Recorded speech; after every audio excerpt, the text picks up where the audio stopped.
Hi friends, ப்ரெக்னெண்ட்டாக இருக்க எந்த மதர்கிட்ட போயும் நீங்கள் எந்த ஃபேஸ் ஆஃப் மதர்ஹுட்டை வந்து என்ஜாய் பண்ணுறீங்க அப்படின்னு கேட்டிங்கன்னா எங்களுக்கு பேபி மூமெண்ட்ஸ் தெரியுதா அப்படின்னு சொல்லுவாங்க. ஸோ ஃபஸ்ட்டு அவங்க பேபி மூமெண்ட்ஸை ஃபீல் பண்ணுறதை தான் வந்துட்டு எல்லாருமே என்ஜாய் பண்ணுவோம். ஸோ அது எப்போ தெரியும் பேபி மூமெண்ட்ஸ் அப்படின்னு பார்த்தீங்கன்னா 5th மந்த் ஆஃப் ப்ரெக்னென்சியில் தான் தெரியும். பேபி அசைவு வந்து ரொம்ப முக்கியமான ஒரு விஷயம். ஏன்னா இன்டைரக்டாக நம்மளுக்கு வந்து பேபி என்ன சொல்லுதுன்னா நான் ஹெல்த்தியாக இருக்கேன் அப்படின்னு சொல்லுது. ஸோ பேபி மூமெண்ட்ஸ் வந்து எதனால் ரொம்ப முக்கியம், எந்த டைமில் வந்து பேபி மூமெண்ட்ஸை நம்ம கரெக்டாக வாட்ச் பண்ணணும் அப்படின்றத பற்றி தான் உங்களுக்கு இந்த வீடியோவில் நான் எக்ஸ்பிளைன் பண்ண போகிறேன். நான் டாக்டர் சவிதா அசோக், சக்தி கருத்தரிப்பு மற்றும் டெஸ்டி பேபி சென்டர். எங்களோட மற்ற வீடியோஸ்க்கு சக்தி ஃபர்டிலிட்டி அப்படின்ற யூடியூப்பில் இருக்க பிளேலிஸ்ட்டை பாருங்கள். ஸோ எல்லா ப்ரெக்னென்ட் லேடிஸுமே என்ஜாய் பண்ணுற ஒரு பீரியட் எது அப்படின்னா பேபியோட அந்த கிக்கிங் மூமெண்ட்ஸ் தான். ஸோ இது எப்போ தெரியும் அப்படின்னா 5th மந்த் ஆஃப் ப்ரெக்னென்சியில் தெரியும். நீங்கள் ஃபஸ்ட் டைம் ப்ரெக்னெண்ட்டாக இருக்கீங்க அப்படின்னா ஸோ 22 வீக்ஸ் அதாவது 5.5 months தான் உங்களுக்கு வந்து அந்த பேபி மூமெண்ட்ஸ் தெரிய ஆரம்பிக்கும். உங்களுக்கு வந்து 7-8 மாதத்தில் வந்துட்டு நல்லாவே பேபி அசைகிறது, கால் வந்து உதைக்கிறது, ஃபுல் பேபி ரொட்டேட் ஆகிறது, அந்த மாதிரி மூமெண்ட்ஸ்லாம் தெரியும். ஆனால் அது 5வது மாதத்தில் வந்து பார்த்தீங்கன்னா ஃப்ளிக்கரிங் மூமெண்ட் மாதிரி தான் தெரியும், லைட்டாக ஒரு அசைவு மாதிரி தான் தெரியுங்க. ஸோ அதுதான் நம்மளுக்கு வந்து ஃபஸ்ட்டு பேபி மூமெண்ட்ஸை வந்து ஃபீல் பண்ணுறது. இதை தான் குயிக்கனிங் அப்படின்னு சொல்லுவாங்க. அதே இது செகண்ட் ப்ரெக்னெண்ட்டாக இருக்கீங்க அப்படின்னா கொஞ்சம் முன்னாடியே தெரிய ஆரம்பிச்சிடும். லைக் 18 to 20 வீக்ஸ்லேயே வந்து எல்லாருமே பேபி மூமெண்ட்ஸை ஃபீல் பண்ண ஆரம்பிச்சிருவாங்க. இந்த பேபியோட மூமெண்ட்ஸ் வந்து எதனால் முக்கியம் அப்படின்னு கேட்டிங்கன்னா லாஸ்ட் ஃபியூ வீக்ஸ் ஆஃப் ப்ரெக்னென்சியில் வந்துட்டு இந்த பேபி மூமெண்ட்ஸை வச்சு தான் நம்ம வந்து பேபி நல்லா இருக்காங்களா, ஹெல்த்தியாக இருக்காங்களா அப்படின்னு நம்மளை நாமே வந்து புரிஞ்சிக்க முடியுங்க. ஸோ பேபி மூமெண்ட்ஸ் வந்து ஒவ்வொரு நாளும் வந்துட்டு பார்த்திங்கன்னா லாஸ்ட் ஃபியூ வீக்ஸ் அதாவது ஒரு 9 மாதத்துக்கு மேலே வந்து ஒவ்வொரு நாளும் பேபி வந்து ஒரு 10 தடவையாவது மினிமம் அசையணும். அதை விட அசைவு ரொம்ப கம்மியாக இருக்குது, இல்லை தொடர்ச்சியாக வந்து ஒரு 5 மணி நேரத்துக்கு பேபியோட மூமெண்ட்ஸே தெரில அப்படின்னா அது நீங்கள் அலர்ட் ஆகிக்கணும். ஸோ உடனே போய் நீங்கள் வந்து டாக்டரை பார்க்க வேண்டியது இருக்கும். ஸோ நீங்கள் டாக்டரை போய் பார்த்ததும் அவங்க முதல் பண்ணுற வேலை என்ன அப்படின்னா நம்மளுக்கு ஸ்கேன் பண்ணி பார்ப்பாங்க. ஸ்கேன் பண்ணி பேபி நல்லா இருக்கா அப்படின்னு சொல்லிட்டு உங்களுக்கும் பேபியோட ஹார்ட் பீட் எல்லாமே காமிப்பாங்க. அதே மாதிரி அதுக்கு அடுத்து வந்து என்எஸ்டி அப்படின்னு சொல்லி ஒன்று போடுவாங்க, இல்லாட்டி சிடிஜி அப்படின்னு சொல்லுவோம், நான் ஸ்ட்ரெஸ் டெஸ்ட். அதாவது உங்களோட பேபியோட ஹார்ட் பீட்டுக்கான வேரியேஷன் எப்படி இருக்குது அப்படின்னு சொல்லி பார்ப்பாங்க. ஸோ அதெல்லாம் வச்சு தான் நம்ம கன்ஃபார்ம் பண்ண முடியும் பேபி வந்து எப்படி இருக்காங்க அப்படின்னு சொல்லிட்டு. ஸோ மூமெண்ட் தரல அப்படின்னா ரொம்ப ஈஸியாக எடுத்துக்காதீங்க, அது ரொம்ப ரொம்ப இம்பார்ட்டண்ட்டான ஒரு சைனு. அண்ட் இந்த மூமெண்ட் தெரியாமல் போகிறது யாருக்கு போகும் அப்படின்னு பார்த்தீங்கன்னா யாருக்கெல்லாம் வந்து ப்ரெக்னென்சி அப்போ ஏதாவது ஒரு காம்ப்ளிகேஷன்ஸ் இருக்கோ அவங்களுக்குலாம் மூமெண்ட்ஸ் தெரியாமல் போகலாம். லைக் ப்ரெஷர் அதிகமாக இருக்குது அப்படின்ட்டு அவங்களுக்கு. ஏன்னா நஞ்சுக்கொடியிலேருந்து தான் நார்மலாக வந்து பார்த்திங்கன்னா நம்மளுக்கு வந்துட்டு பிளட் ஃப்ளோ வரும், அதன் மூலமாக தான் நம்மளுக்கு நியூட்ரிஷன் எல்லாமே பேபிக்கு வருங்க. ஸோ வாட்டர் லெவலும் அதன் மூலமாக தான் பேபிக்கு வரும். ஸோ பேபி வந்து பார்த்திங்கன்னா வாட்டர் லெவல் நல்லா இருக்கணும் அப்படின்னா நஞ்சுக்கொடியோட பிளட் ஃப்ளோவும் ரொம்ப முக்கியம். அதே இது வந்து பார்த்தீங்கன்னா ப்ரெஷர் ரொம்ப இருக்கவங்களுக்கு சீராக வந்து இந்த ரத்தம் ஓட்டம் இருக்காது. ஸோ டாக்டர்ஸ் வந்து உங்களுக்கு அதுக்கேற்ற மாதிரி டேப்லெட்ஸ் எல்லாம் கொடுத்துருப்பாங்க பிளட் ஃப்ளோவை நல்லா இன்க்ரீஸ் பண்ணுறதுக்கு. ஸோ அந்த மாதிரி கரெக்டாக டேப்லெட் சாப்பிடல அப்படின்னா நம்மளுக்கு தண்ணி அளவு கம்மியாயிரும். ஸோ அப்படி இருக்கும்போது நம்மளுக்கு பேபியோட மூமெண்ட்ஸ் வந்து கரெக்டாக தெரியாது. ஸோ அப்படி இருக்கவங்க வந்து கட்டாயம் அலர்ட்டாக இருக்கணும். நீங்கள் பேபியோட மூமெண்ட்ஸை வந்து கரெக்டாக வாட்ச் பண்ணிகிட்டே இருக்கணும். ஸோ எப்போவாது கம்மியாக இருக்குது இல்லை ஒரு 3-4 ஹவர்ஸ்க்கு தெரியவே இல்லை அப்படின்னா நீங்கள் பண்ண வேண்டிய விஷயம் என்னன்னு கேட்டிங்கன்னா நீங்கள் உடனே வந்து லெஃப்ட் சைடில் படுத்துக்கோங்க.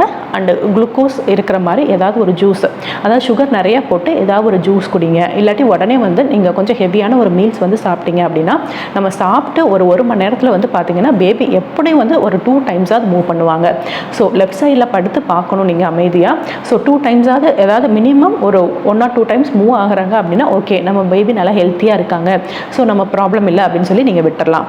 இல்லை நீங்கள் அந்த மாதிரி சாப்பிட்டு பார்த்தும் சரி லெஃப்ட் சைடில் படுத்து பார்த்தும் சரி உங்களுக்கு வந்து பேபியோட மூமெண்ட்ஸ் தெரில அப்படின்னா நீங்கள் உடனே அலர்ட் ஆகி உடனே வந்து உங்கள் கைனகாலஜிஸ்ட்டை போய் பார்த்துருங்க. அடுத்தது யாருக்கு கம்மியாக தெரியலாம் அப்படின்னா தண்ணி ரொம்ப கம்மியாக இருக்கவங்களுக்கு பேபி வந்து ரொம்ப ரொட்டேட் ஆக முடியாது. ஸோ அப்படி இருக்கவங்களுக்கு ஒரு சிலருக்கு வந்து பார்த்திங்கன்னா மூமெண்ட்ஸ் ரொம்ப கம்மியாக இருக்கும். தண்ணி அளவு வந்து நார்மலாக 10 சென்டிமீட்டருக்கு மேலே இருக்கணும். பட் ஒரு சிலருக்கு வந்து பார்த்திங்கன்னா 7 or 8 இல்லை 6 போகும்போது பேபியோட மூமெண்ட்ஸ் கொஞ்சம் கம்மியாக ஆகலாம். ஸோ அப்படி ஆனாலும் நீங்கள் உடனே அலர்ட் ஆகிட்டு நீங்கள் உடனே போய் டாக்டர் பார்த்துடணும். அடுத்தது ப்ரெக்னென்சி காம்ப்ளிகேஷனில் அடுத்து வர இது வந்து சுகர். ஸோ சுகர் இருக்கவங்களுக்கு வந்து பார்த்திங்கன்னா தண்ணியோட அளவு ரொம்ப ஜாஸ்தியாக இருக்கும். அவங்களுக்கு பாலிஹைட்ராமியாஸ்ன்னு சொல்லுவோம். அவ்வளோ அளவு ஜாஸ்தியாக இருக்கவங்களுக்கும் வந்து ப்ராப்ளம் தான். அப்படி இருக்கவங்களுக்கும் ஏதாவது மூமெண்ட்ஸ் தெரிலனாலும் நம்ம உடனே போய் டாக்டரை பார்த்துடணும்.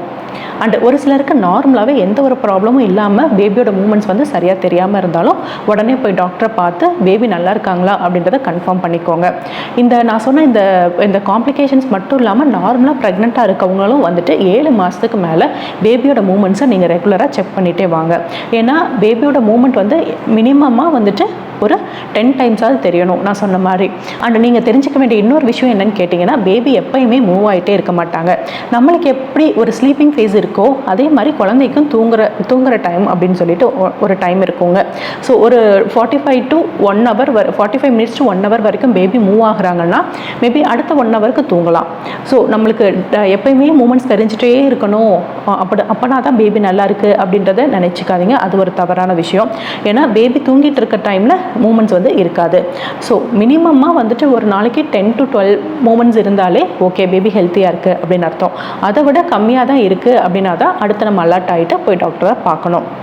ஸோ நீங்கள் மூமெண்ட்ஸ் கம்மியாக இருக்குன்னு போகிறீங்க, டாக்டர் எல்லாமே செக் பண்ணி நல்லா இருக்குன்னு சொல்லிட்டாங்க. அடுத்து டாக்டர்ஸ் வந்து உங்களுக்கு கிக் கவுண்ட் இல்லாட்டி மூமெண்ட் சார்ட் ஒன்று கொடுத்துருவாங்க. ஸோ டெய்லியுமே வந்துட்டு நீங்கள் எத்தனை வாட்டி குழந்தை அசையுதோ அத்தனை வாட்டி நீங்கள் அதில் டிக் பண்ணிகிட்டே வந்தீங்கன்னா நம்மளுக்கு வந்து தெரிஞ்சிடும். ஸோ பேபி வந்து எவ்வளோ வாட்டி அசைஞ்சிருக்காங்க அப்படின்னு சொல்லிட்டு. இல்லாட்டி முன்னாடி காலத்துலலாம் ஒரு நூல் மாதிரி ஒன்று கொடுத்துருவாங்க, அதில் வந்துட்டு முடிச்சு போட்டுகிட்டே வாங்க அப்படின்னு சொல்லுவாங்க. ஸோ ஒரு நாளைக்கு எத்தனை தடவை நீங்கள் முடிச்சு போட்டிருக்கீங்களோ அத்தனை தடவை நம்மளுக்கு கவுண்ட் இருக்குன்னு அர்த்தம். ஸோ பேபி ஹெல்த்தியாக இருக்காங்க அப்படின்றது அர்த்தம்.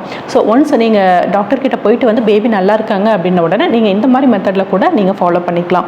ஸோ டெய்லி வந்து நம்ம பேபி எத்தனை தடவை அசைகிறாங்க அப்படின்றத நீங்களே வீட்டில் வந்துட்டு சின்னதாக ஒரு கால்குலேட் பண்ணி பார்த்தீங்கனாலே உங்களுக்கே ஓகே நம்ம பேபி ஹெல்த்தியாக இருக்காங்க அப்படின்றது நம்மளுக்கு தெரிஞ்சும். அண்ட் ஏன் வந்து நான் இவ்வளோ தூரம் உங்களுக்கு ஸ்ட்ரெஸ் பண்ணி பேபியோட மூமெண்ட்ஸ் நல்லா இருக்கணும் கவனிங்க அப்படின்னு சொல்கிறேன்னா, பேபி வந்து மூமெண்ட்ஸ் தெரில அப்படின்னா இன்டைரக்டாக பேபி என்ன சொல்லுது நம்மக்கிட்ட, எனக்கு ஏதோ வந்துட்டு உள்ளே வந்து கஷ்டமாக இருக்குது, ஏதோ வந்து ஒன்றும் சரியில்லை அப்படின்னு சொல்லுது. ஸோ பேபி வந்து அப்படி இருக்கும்போது பேபி வந்து ஃபீட்டல் டிஸ்ட்ரெஸ் போகிறதுக்கு சான்சஸ் இருக்குது. அதாவது பேபிக்கு வந்து உள்ள ரத்த ஓட்டமோ இல்லை ஏதோ ஒன்று கம்ஃபர்டபுளாக இல்லை, ஸோ பேபி வந்து ஒரு டிஸ்ட்ரெஸில் இருக்குது அப்படின்றது நம்மளுக்கு இன்டெரக்டாக சொல்லுதுங்க. அப்படி சொல்லும்போது நம்ம ரொம்ப அலர்ட் ஆகிட்டு உடனே போய் பார்த்துட்டு நம்ம அடுத்த பிளான் பண்ணிக்கணும். நான் சொன்ன மாதிரி ஏதாவது ஒரு காம்ப்ளிகேஷன் இருக்குது, நம்மளுக்கு டெலிவரி டைம் வந்துருச்சு அப்படின்னா நீங்கள் உடனே டெலிவரிக்கு பிளான் பண்ணிக்கலாம். இல்லை நம்ம டெலிவரி டைம் இல்லை 8.5 months 9 months தான் இருக்கும் அப்படின்னா நான் சொன்ன இந்த மெத்தடெல்லாம் ஃபாலோ பண்ணி அடுத்து நம்ம பேபி நல்லா இருக்காங்களா அப்படின்றத நீங்களே வந்து செக் பண்ணி பார்த்துக்கோங்க.